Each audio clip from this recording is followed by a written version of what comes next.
అయితే ఇది మొదలుకొని నేను మిమ్మల్ని ఆశీర్వదిస్తాను. ఈ భక్తుడి బాధ కూడా ఇంతే. హబక్కూకు కూడా అలాగే బాధపడుతున్నాడు. ఈ భక్తుడు కూడా అలాగే. ఏంటంట, కొట్లలో ధాన్యం ఉన్నదా, ద్రాక్ష చెట్లైనను అంజూరు చెట్లైన ఫలింపకపోయిన కదా, ఒలివ చెట్లైన ఫలింపకపోయిన కదా.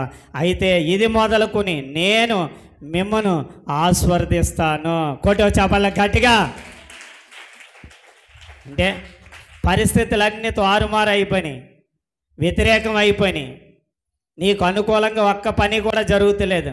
కానీ దేవుని వైపు చూడమంటున్నాడు, ఆయన వైపు చూడమంటున్నాడు.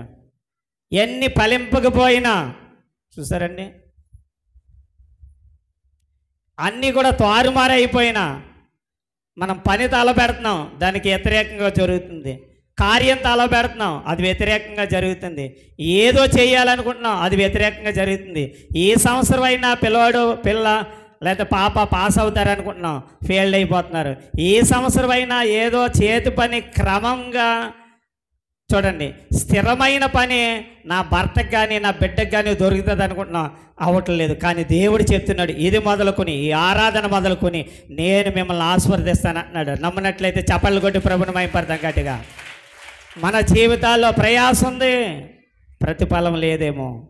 ఈ సంవత్సరం అంతా 12 నెలలు కూడా, జరిగిన 5 నెలలు కూడా ప్రయాసం ఉంది, కానీ ప్రతిఫలాన్ని చూడలేకపోతున్నాం. ఈ భక్తుల్లాగా, ఆ భక్తుల్లాగా, హబక్కూకు భక్తుల్లాగా, హగ్గాయి లాగా మనం ఏం చేస్తున్నామంటే ప్రయాసం ఉంది. ఇప్పుడు పొలం వేయాలనుకో, పొలం పండించాలా లేదా, దున్నాలా లేదా, విత్తనాలు విత్తాలా లేదా, ప్రయాసం ఉంది.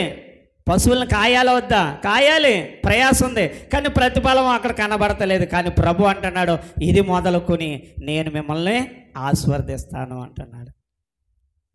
వెళ్ళినవాడా, రాత్రంతా మేము ప్రయాసపడ్డాం, మాకేమీ దొరకలేదు, ప్రయాస మాత్రం ఉంది, ప్రతిఫలం లేదయ్యా.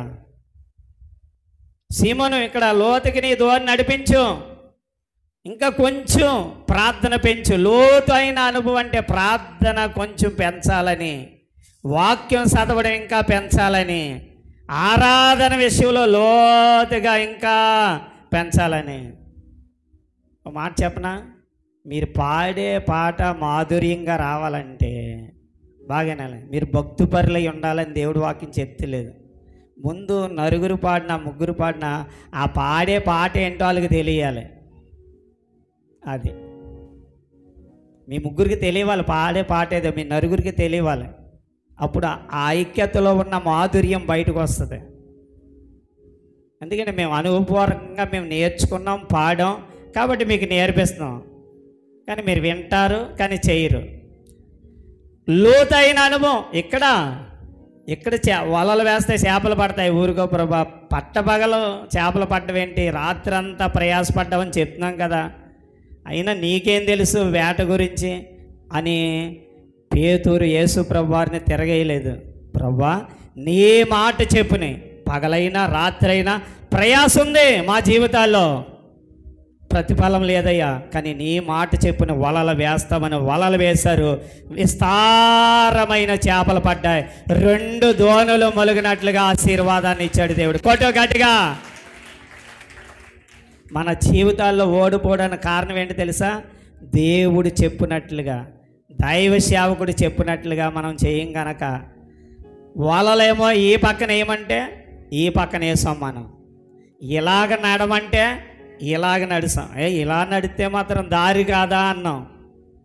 మీకు అర్థమైందా? ఇలాగెళ్తే మాత్రం దారి కాదా, ఇలాగేస్తే మాత్రం చేపలు పడవా అని ప్రశ్నించాం. కానీ పేతురు అలా ప్రశ్నించకుండా యేసుప్రభు వారు చెప్పినట్లుగా చేశాడు. దేవుని మాట ఎవరైతే వింటారో ఆశీర్వాదం ఎవరి మీదకి వస్తా తెలుసా? ఇది మొదలుకొని నేను మిమ్మల్ని ఆశీర్వదిస్తానన్నది. నెంబర్ 1 ఎవరి మీదకి వస్తా తెలుసా? దేవుడు మాట వినేవారి మీదకి దేవుని ఆశీర్వాదం వస్తుంది. కొట్టు చప్పట్లు గట్టిగా.